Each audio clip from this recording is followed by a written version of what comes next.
Hey, before we dive into the interview, I want to remind you that the submission deadline for issue 3 of the audio magazine is November 1st. The theme is heroes. Essays must be no more than 2,000 words. Bear in mind this is an audio essay, so pay attention to how the words roll out of your mouth. Email your submissions with heroes in the subject line to creativenonfictionpodcast@gmail.com. Hey, and I pay writers too. It's not a lot, but hey, you got to get that burrito money. Dig it. I stumbled onto Mr. X, and then I was just hooked. It's like, who is this guy? Where'd he come from? What's his story?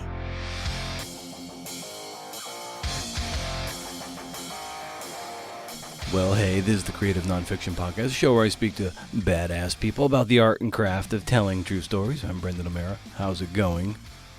It's that Atavistian time of the month where we celebrate the blockbuster journalism that my bestie from another nestie, Sayward Darby, develops. And since this Atavistian time is falling so close to the typical CNF Friday, we're just making this our featured podcast of the week. Okay? If you want a great immersive story experience, beautifully designed, look no further than magazine.atavist.com. Consider subscribing. No, I don't get kickbacks of any kind, so you can subscribe to them knowing I'm not making a happy buck. Other ways, like patreon.com/cnfpod, yes, that's how I can make a happy buck in this enterprise, but not through any kind of affiliate links. They make me feel slimy. So Laura Todd Carns, she spins a compelling yarn about a man in the late 1930s, Mr. X, who goes missing after losing his memory. His identity is discovered after several years, but is it the happy ending we all expect? Well, obviously not. You have to read the damn piece. Laura also is a novelist, and that comes through as the writing has that extra bit of crackle that you often get when a fiction writer swan dives into the tar pit of nonfiction. I kid. And she had one line that I really loved, and I pulled it out and I read it back to her, and it turns out Sayward, her, was the one who recommended it. I'm so keeping that. And I am also going to take full credit for it because that's freaking brilliant. I mean, why does Sayward have to be so good at what she does? It's annoying is what it is. Hey, why wait, CNFers? First, I chat with Sayward about Searching for Mr. X, the name of this piece, and how the tone of this piece is a little bit of a departure from the past several ones we've highlighted on this little podcast that could. So let's just go right into that, all right?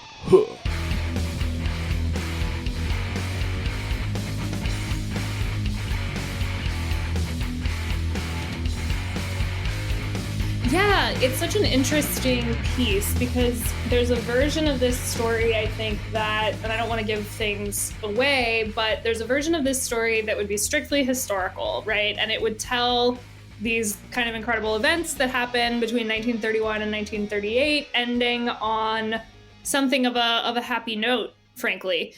And the reason that we really worked to incorporate some of these personal elements and also this kind of reporting journey that the writer Laura Todd Carns went on in working on the story is that in truth, the ending wasn't as happy as it was made out to be at the time. And that was what she found the deeper she dug into the story. And so we just really felt like from the standpoint of, truth, certainly, but then also just dimensionality, we really wanted to tell the story to the nth degree, right? And so what that means is that we kind of go with Laura on this journey of asking questions and finding answers, and in some cases not finding answers about this, at the time, I think well-known thing that happened of this man who had lost his memory going on a national radio show in search of his family. And she goes on a journey to find out what led him to that point, and then also what happened after that point. I find it really, I'm a sucker for these kinds of historical mysteries. So, yeah, what's also great about it too is one of the Laura's great aunt, Ligon Smith Forbes, and I love the quote that Laura was able to remember or pull out from what her grandmother said, where talking about Ligon, she said she was a feminist divorcee, suffragette journalist, alcoholic lesbian rabble rouser. You would have loved her. Yeah, I mean, that was the other thing I found really compelling about this story was, you had this one just really fascinating character, this man who had lost his identity, had no memory of who he was.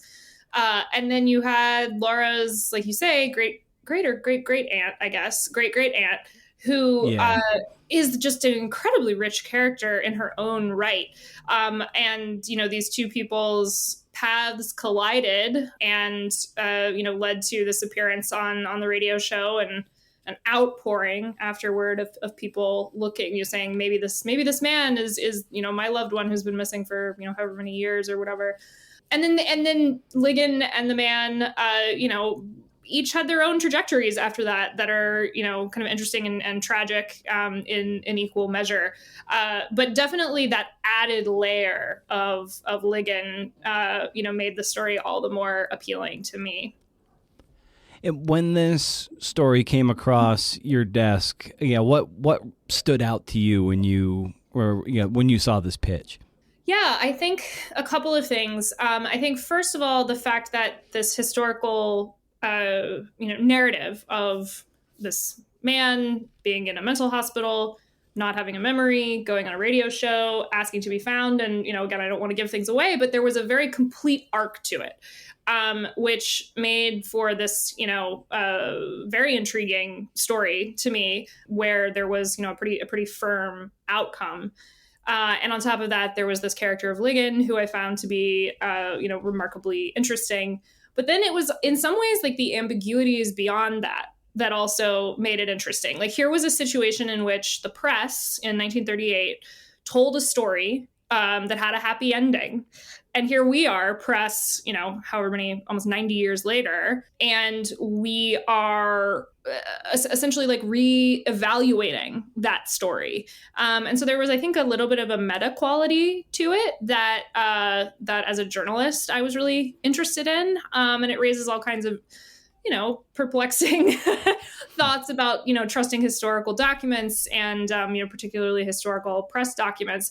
So there was a lot that appealed to me, I think, as just a reader, which I like to, think of myself as first when I'm looking at pitches, but then also, as a journalist and as an editor. And I was really interested too by the fact that Laura had initially written a novel about this, that when she uncovered this story of this man and how he was connected to her great aunt, and I'm not a fiction writer, but I certainly understand the impulse of, using fiction to kind of, what does she say in the story? Patch over gaps, and allow yourself to imagine things that you can't, find for sure or whatever.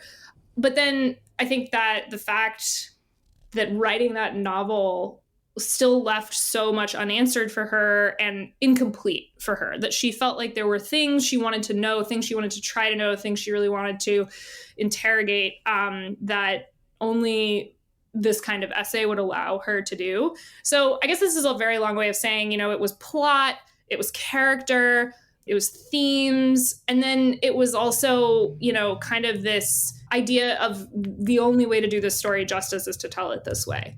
And so there was something about the imperative of form, I guess, in it that I found really, really interesting. And, I can imagine a world in which somebody, reads this story and doesn't agree with its assessments of memory, and, responsibility for memory and things like that. But I like stories that, provoke me to think about those things and maybe to, have discussions with people who disagree with me about those things. So what was the fun or the challenge of coming up with the right structure to tell this story?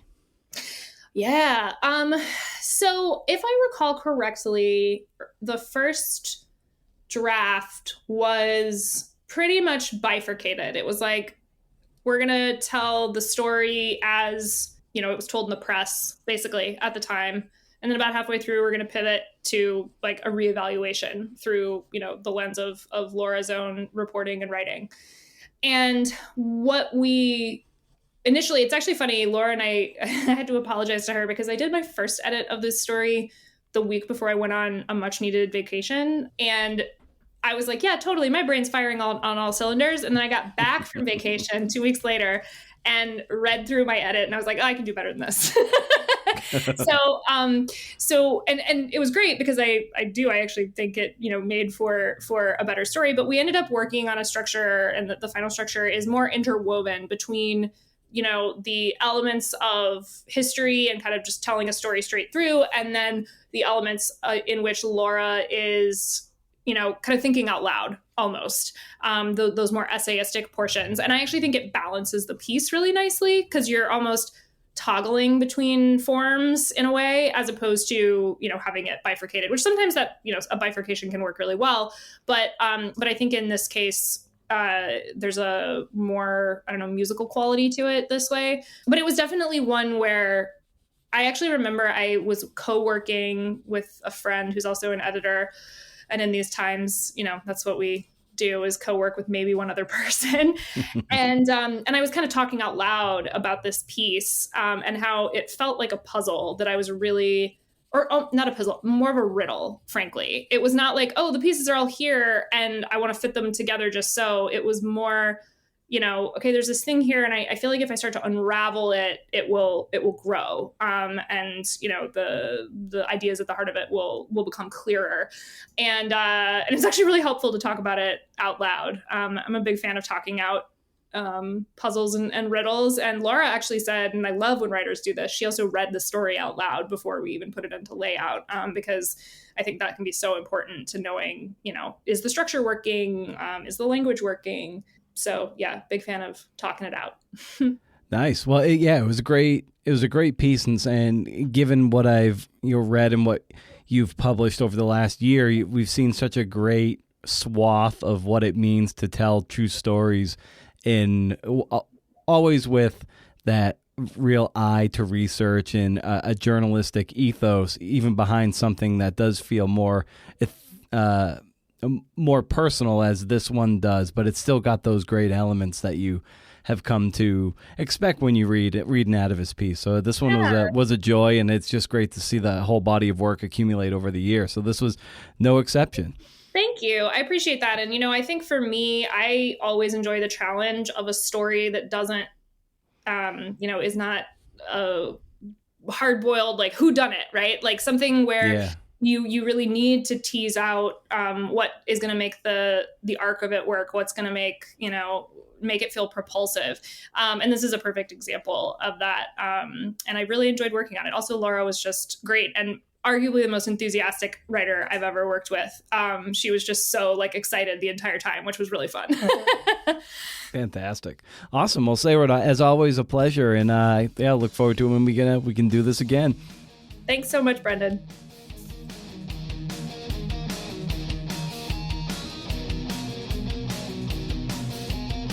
Okay, so a little more about Laura. You can find her at lauratoddcarns.com. Did I say find her Laura at http://lauratoddcarns.com, and give her a ping on Twitter at lauratoddcarns. Her work has appeared in the Washington Post, Electric Lit, and Flyaway Journal. She writes fiction, essays, and wouldn't you know it, she dabbles a bit in narrative nonfiction, and a 1, and a 2, and a riff.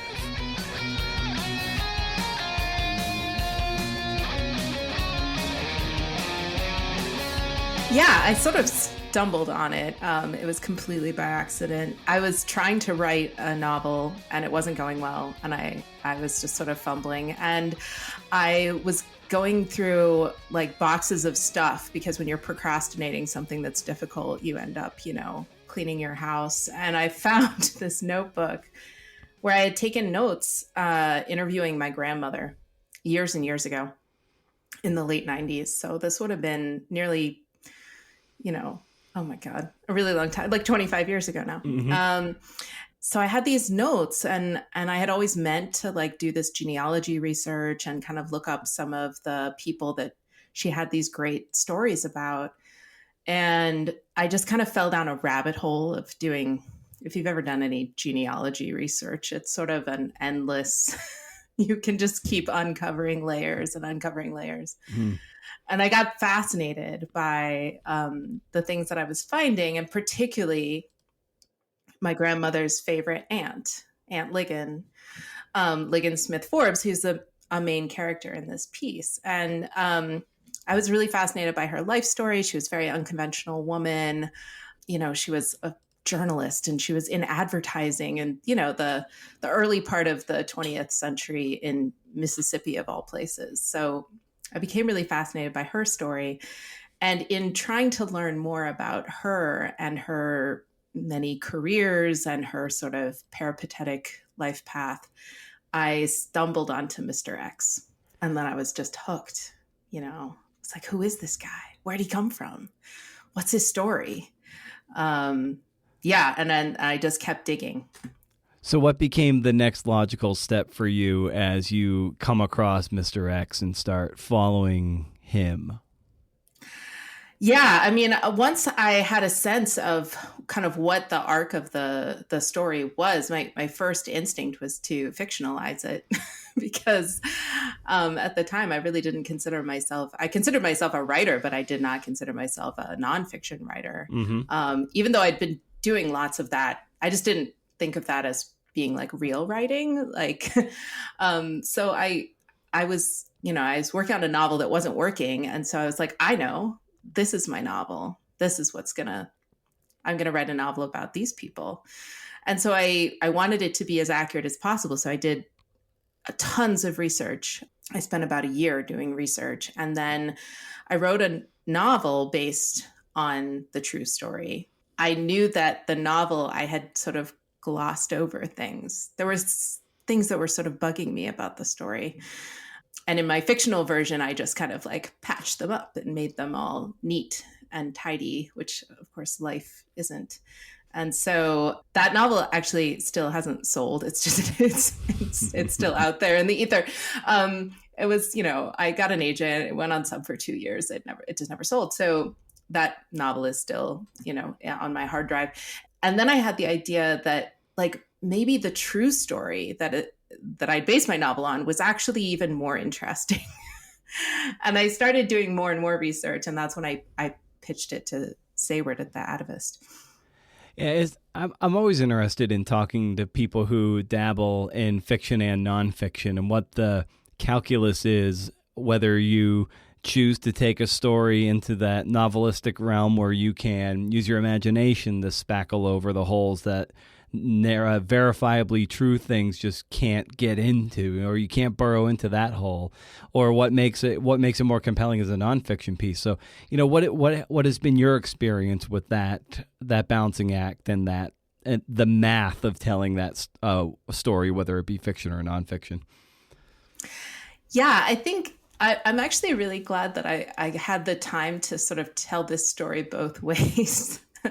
Because in a lot of ways, I think fiction can get closer at the truth. There's a lot you can say in fiction because you can fill in all the gaps and you can answer sort of the psychological questions of what motivated someone. You know, you can imagine that you understand all of that interiority. And in nonfiction, I mean, there's just a distance, right? Like you can only ever know so much, and that's what kind of ended up shaping a lot of this piece was the distance between what you can know and what we'll never know, because you know it died with these people. Yeah, on your website, you write as a freelance journalist. She is particularly interested in health, mental health, parenting, family, and history. She is hungry for projects that require deep archival research. I read that and I'm like, wow, this Mr. X story checked just about all those boxes. Yeah, no, for sure. I'm really happiest when I'm in a library. So I live near DC, so I actually have spent a fair amount of time at the Library of Congress doing research for things, which is one of my favorite places to be. For this story, I actually spent a couple days at the Mississippi Department of Archives and History in Jackson, which is probably my second favorite library. They're so great there. They have everything, and they're so helpful. But anyway, yeah, if I can go like digging through a box of like correspondence from the 1940s, like that is my jam. That is a good time. Yeah. So, and I'm also I'm really interested in health and mental health. And those are some of the stuff that I, write for freelance stuff. But my mom was a clinical psychologist in her career, or a clinical social worker, but she did sort of therapy and stuff. When she was doing her clinical training, she worked in an institution not too dissimilar from the hospital where Mr. X spent so many years. And so like, I kind of had this idea of what an institution was in my head. And I think there's, the idea of being institutionalized has a certain meaning in our culture. And it was really interesting to dig into, what that actually meant at this particular moment in time, which was this very strange sort of era of mental health care that was kind of between the asylums of the 19th century and the sort of post-institutionalization and pharmacology of mental health care from the 1950s onward. There's this kind of moment where there wasn't a whole lot that they could do for their patients, but they also respected their patients as human beings. And this is sort of when Mr. X has his interaction with the mental health care system. Yeah, because you had written that this would have been, I guess, probably in the trends beforehand, where you wrote, over the previous century, patients in mental hospitals were often written off as subhuman and kept in barbaric conditions. But by the 1940s, mental health care began shifting towards treatment models. So he was kind of caught up in a watershed moment, wasn't he? Yeah. It's a sort of strange in-between time. And the Mississippi State Hospital at Whitfield was a place where part of the model was patients worked, like if they were able, like they worked there was a farm that fed the patients and staff, and there was an occupational therapy workshop where they actually made things for sale. And Mr. X worked in the greenhouse, and the greenhouse supplied fresh flowers to all of the buildings on the campus and stuff like that. So he had like a purpose, in addition to being institutionalized because he didn't know who he was, so he couldn't be returned to his family. Other than that, he had nothing wrong with him per se. So he just sort of lived in this community, and the community was set up to try to give people some meaning and purpose and joy in their lives. There were dances and concerts, and it's kind of crazy to think about because it's not sort of how we conceptualize being locked away in a mental hospital. Yeah. I'm almost picturing what it would be like now to be, if you were to go to therapy, and part of it was, we're going to go out in the garden and you're going to get your hands dirty and you're going to just play around with the flowers and make a bouquet, and that's going to be part of this green cleaning by getting outside. And we all know how invigorating just being out in the sun can be, like, and that's part of, a treatment plan. Let's get you away from computers and get you out into nature. Right. Yeah. There was obviously a lot of stuff that they didn't understand about mental health care at the time. And I don't want to try to paint it as some sort of idyllic, it was also a segregated campus. It was very much in the Jim Crow South. Like there was a lot that, it has to answer for. But at the same time, there were certain things that they had kind of figured out that, giving people some sort of a purpose to their days could really be helpful to people's mental health. Now, as you're doing your research on this piece and you're trying to synthesize it in a way that is satisfying in terms of hitting those story beats and the structure, what were the challenges that you faced in trying to string the story along in a way that kind of had this sort of braided thing between your great aunt and Mr. X and the mental health thread? Like, what were those challenges for you? Yeah, that was something that Sabred helped with a lot, because I think my first draft was first of all, far too long. Because when you do a lot of archival research, you get really excited about every little detail that you uncover. And you want to like, let me give you 2 pages on like the exact history of this mental hospital and how it came to be. Like nobody cares. So it was far too long, but also, like we restructured the piece, I don't know, 4 or 5 times where we just took it all apart and then what if we rearranged it this way? Wait, no, let's try it this way. and then each time having to kind of re-braid around it, to make the pieces make sense. But I think it was one of those pieces that you couldn't figure out how it was going to come together until you had a draft to work with. And then you start teasing out the threads of, well, there's kind of this story of like up until his identification. And then there's sort of this second story of, you think that that's the happy ending. And then there's this sort of whole continuation of the arc. Yeah, I love that idea of, it's very much like musicians in the studio with a producer. And it's just like, okay, you're bringing, these riffs or these solos to the project. And you're like, all right, that part looks kind of good. Well, what if you did this and this, that, and the other? And you, like you said, you had to bring at least this initial draft, and then it's like, okay, let's move this part here and this part here, and then we'll hit play and see how it works. And okay, oh, that still doesn't feel right. Let's try this. So I love that collaborative approach of just trying out different things, and if it fails, great. You're still a step closer to something that is the best ideal for the piece. Absolutely. I love that analogy with a record producer because I think that's exactly right. I mean, there's sort of like, okay, here's my raw material. Here's what I've got to work with. But it's so helpful to have somebody kind of help you shape it and to be able to see what it is. Because I think, this is a story that it was January of 2017 that I first started researching this. So, it's nearly 5 years ago, right?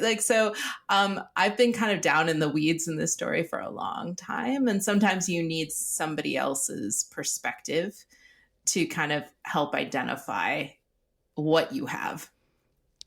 Yeah, it's so incredibly important to, at that point, especially when you say when you're in the weeds like you are, that you can no longer you can't see anything anymore, and you need those fresh eyes to see the things you can't see. And then all of a sudden things start lopping off. You're like, oh, okay, this is what it is. Now we just need to put some heat underneath it and reduce this a bit more, and then like bam, we've got something that's really flavorful here. Yeah, absolutely. And I think also the way the Atavist works is really different from any place else I've written for, but it is a really collaborative process. And from the first time that like Sayward and I talked on the phone, like she was like, okay, wait, I got all these thoughts in my head. She was already like kind of brainstorming, like, wait, what if we went in this direction? What if you talked to this kind of person? And like she was getting excited about it, and I was like, okay, I think I got her, because I just need her to be as excited about this as I am. But then all along the way, we're kind of going back and forth with like early drafts and stuff, and then once you're kind of in the production process, there's the art director and the fact checker and like everybody there's like a team that's kind of helping to get this thing to the finish line. I've never been part of that kind of process before, but it was so thrilling. You're right. Also, that hope distorted becomes desperation. And I thought that was just such a wonderful short little preamble to a paragraph that you had written, and, given around the identity and trying to find the identity of Mr. X. It was just like, oh, I wonder what, how you arrive at a line like that, and how, what's the charge behind that, because it was just so potent when I came across it. Okay, so I am totally gonna out Sayward here. So we were going back and forth with stuff, and she like dropped that line into a draft, and I was like, I'm so keeping that, and I am also going to take full credit for it because that's freaking brilliant.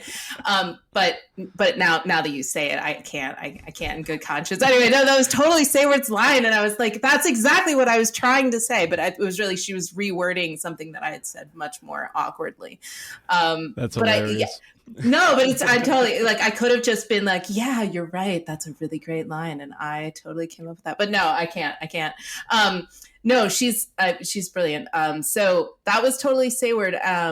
But I think it was a thought that we were getting to in our conversations back and forth. Like, what are we really trying to, because I think that was one of the key kind of emotional threads of the piece, is about hope and what that can do to people when it gets sort of stretched out that way.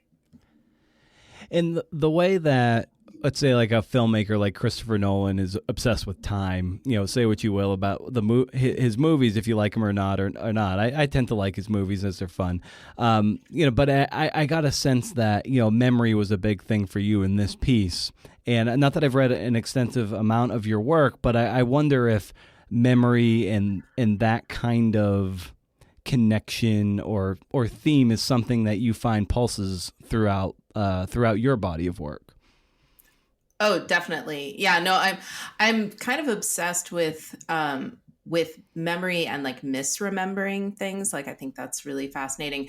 But I'm also really fascinated with family mythology and the kinds of stories that get handed down, and how the stories that you kind of choose to hand down as part of kind of a family culture.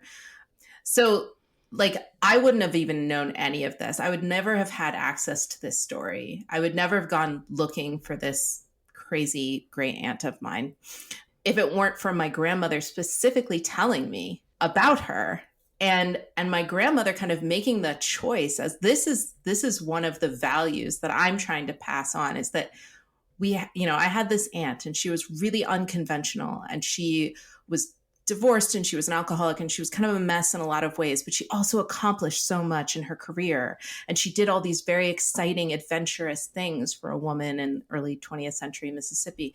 And that by telling that story, my grandmother kind of created like, okay, these are one of the values that I'm trying to pass on to you, as one woman to another within this family.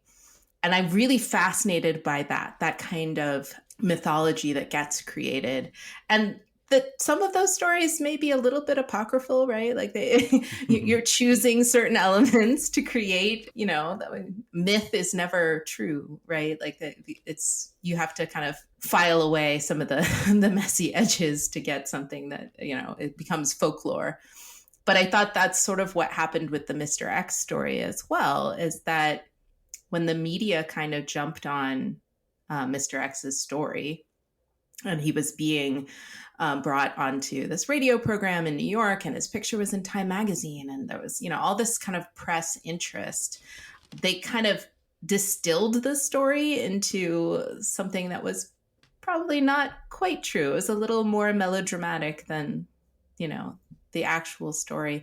And that when he was identified, then they really like glommed on, okay, great, look, we've got a happy ending. We can just slap a rubber stamp on this, and everybody can, go home from the matinee or whatever, with a satisfied feeling of completion. And of course, like that's not what happened at all. And that dissonance between sort of mythology and real life, the messiness of real life is really interesting to me. Yeah, when you write about your great aunt, you said you already alluded to this, she defied convention. You also write that, she had built a life for herself outside of the models she was offered, and she was everything I aspired to be. So in what ways has she set this kind of model, and in what ways are you aspiring to be, try to cut yourself in the mold of her?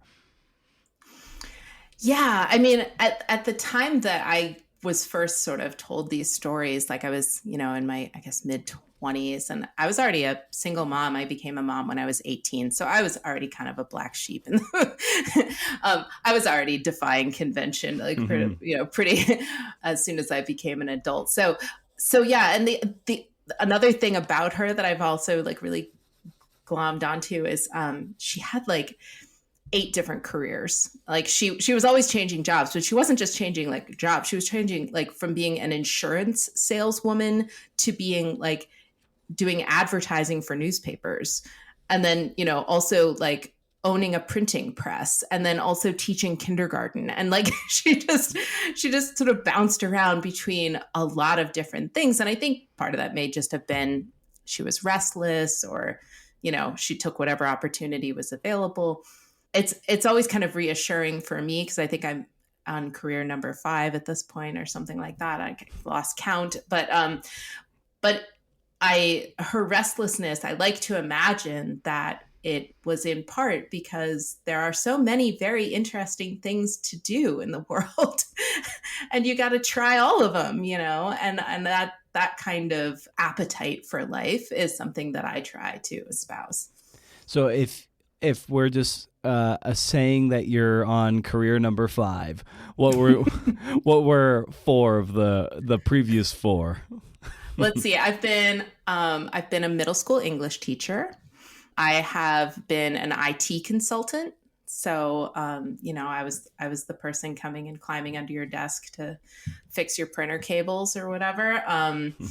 I've done technical writing for economic development organizations. I've worked for nonprofits. Yeah. Oh, I had a fun little stint for a while writing the reading passages on like state standardized tests. You know, when you have to like read a passage about fireflies and then answer 5 questions. Like, yeah, I got to write the thing. All right. That was pretty fun. That actually taught me quite a lot about writing. Wow. Nice. And so you've got, you know, this piece will be out by the time people hear this. So in what ways is this piece putting a certain degree of fuel in your tank to tackle the next story, whether that be fiction or nonfiction? I'm always writing fiction, so that's just sort of like an engine that churns along. I'm working on my 3rd novel. Nice. And querying my 2nd because I parted ways with my agent. But anyway, but nonfiction wise, I within this story, there are so many different side paths that I didn't even get a chance to get into because they weren't really part of this narrative arc. But I definitely want to do another deep dive into history kind of story that has me spending a lot of time in the library and then trying to find something that has some resonance for today, you know, that can tell us something about the world we're living in today by illuminating something from the past that we might not be aware of. Is there a target decade you have in mind for that? I really dig the early 20th century. There's something about that time. It's like close enough, but it's so far away when you think about just the differences in societal norms and access to technology and all kinds of things. Oh, that's great. Well, Laura, it was great talking to you about this incredible piece that you wrote, and I can't wait to dig into more of your body of work as it comes out. So this was wonderful to get a primer on what it is you do, and I'm so glad we got to have this conversation. Thanks so much, Brendan. It was so fun.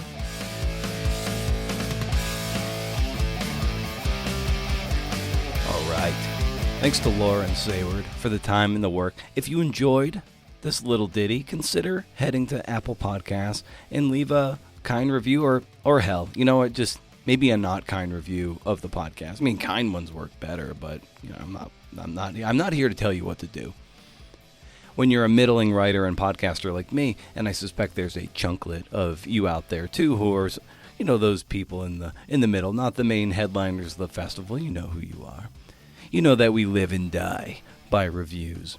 I always read new ones on the pod, so if you have a few moments, heck, while the water's boiling for your coffee or your tea, by all means, leave a review. Kind ones preferred. You can also head over to brendanomera.com for show notes and to sign up for my up to 11 monthly newsletter. 11 cool things from my brain to your inbox. Been doing it for about a decade.